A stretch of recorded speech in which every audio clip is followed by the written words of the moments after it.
Do you know only about 14% of the members in the Indian Parliament are women? And that is the highest it has ever been. If you compare this with neighboring countries like Nepal, Pakistan, Sri Lanka and Bangladesh, India's representation of women in the lower house is still lower, painting a dismal picture. But this is about to change.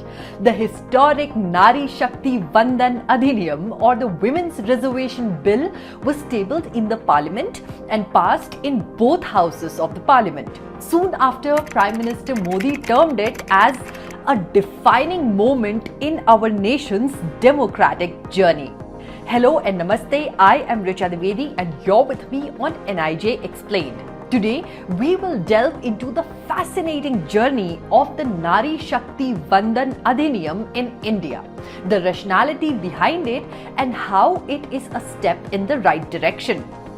Over the years, this bill has been a topic of intense debate and discussion, symbolizing the quest for gender equality in the world's largest democracy. To understand this better, we must look at the historical context. India's struggle for independence was accompanied by discussions on democracy and representation. During the Constituent Assembly debates, the issue of women's reservation was raised but ultimately rejected, as it was assumed that democracy would naturally provide representation to all groups. The need for women's representation in political bodies gained prominence in the post-independence era. In the late 20th century, a committee on the status of women in India highlighted the lower number of women in politics and recommended reserving seats for women in panchayats and municipal bodies. Subsequently, the 73rd and 74th constitutional amendments reserved 1/3 of seats for women in these local bodies. Now let's trace the history of this legislation. The year was 1996. India was ranked 148th globally in terms of women's representation in national parliaments. The Women's Reservation Bill made its debut during the government led by H.D. Deve Gowda. It was a groundbreaking moment, marking the first step towards ensuring women's participation in the highest decision-making body of the nation. One of the earliest proponents of the bill was Mamata Banerjee. However, discussions surrounding the bill were far from smooth. Heated debates and ugly exchanges characterized the battle for greater representation of women in the Lok Sabha and state assemblies. In 1998, the Women's Reservation Bill re-emerged on the political landscape. The NDA government reintroduced it in the 12th Lok Sabha as the 84th Constitution Amendment Bill. However, it faced significant opposition from within the Congress party, particularly from MPs representing OBCs. This internal opposition was rooted in concerns about a concept known as quota within quota, which raised doubts about the bill's feasibility. These debates and disagreements ultimately led to the bill's lapse when the 12th Lok Sabha was dissolved prematurely, resulting in the Vajpayee government losing its majority.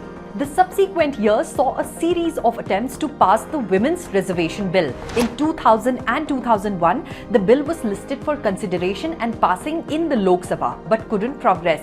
It was a frustrating period of stop-and-start progress for the legislation. Moving into the new millennium, the NDA government made efforts to bring the bill to the Lok Sabha in 2002 and 2003.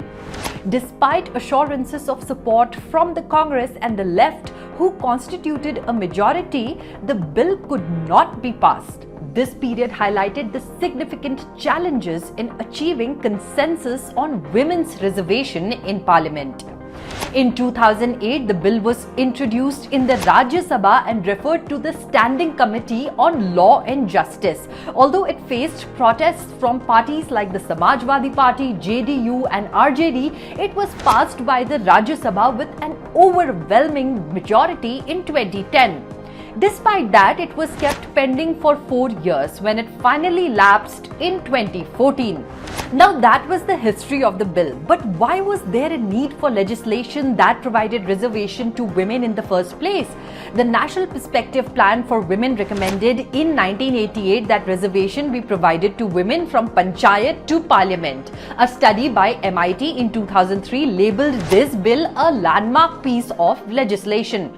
Those in favour of the Women's Reservation Bill put forth compelling arguments.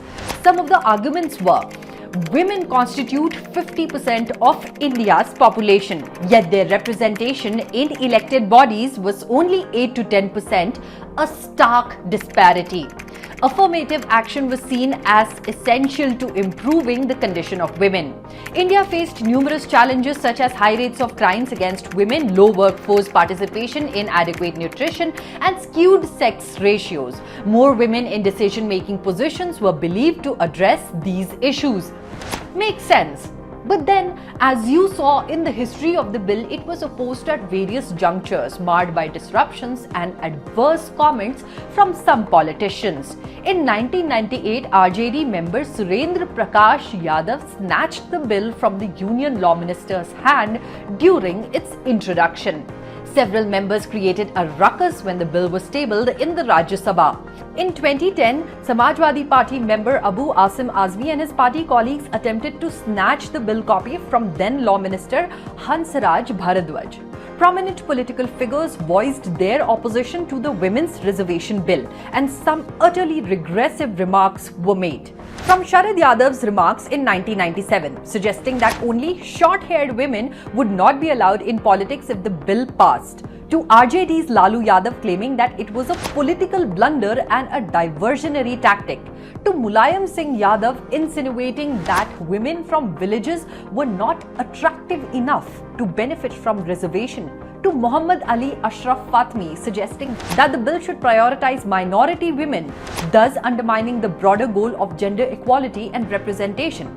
The bill was met with resistance. Asaduddin Owaisi's characterization of the Women's Reservation Bill as regressive and a potential threat to his community's interests is concerning. His remarks suggested that empowering women might somehow undermine other communities, a deeply flawed perspective. In fact, this time as well in the Lok Sabha, while the bill got 454 votes in favour, 2 MPs, Asaduddin Owaisi and Imtiaz Jalil, voted against it. The opposition from various Muslim clerical and social groups further underscores the challenges faced in pushing for gender equality in India. Muslim Political Council leader Dr. T.A. Rahmani said, and I quote, "We don't understand this. This bill is against Muslims." Now let's shift our focus to what lies ahead in the context of the Women's Reservation Bill in India. It is undeniable that the past 25 years have been marked by intense debates surrounding the Women's Reservation Bill. Some have questioned who would benefit from these reservations, attempting to sow division among women. There have been attempts to categorize them based on caste, religion, and even superficial factors like hairstyle. However, despite these debates and divisions, what remains undeniable is the resilience and determination of the women who have emerged from these discussions. Women from all walks of life have shattered glass ceilings, proving that their potential knows no bounds. Let's be clear, the Women's Reservation Bill is not handed out as a token gesture. It is a promise of empowerment, a commitment to justice, and a dedication to ensuring that every woman's voice is heard and valued in the corridors of power. It's crucial to recognize that the Modi government is firmly committed to this cause. Time and again, Prime Minister Modi has emphasized not just women's development, but women-led development. Women as decision makers and caretakers of our nation bring unique perspectives and strengths that can guide us towards a brighter future. The government's commitment to making women decision makers is unwavering. It's about creating a more inclusive and equitable society where women have their rightful place in shaping the destiny of our nation. If you liked this video, do hit the like button. Let us know your thoughts in the comments below about this episode. Until next time, this is Richa Dwivedi signing off. Dhanyavad and Namaste.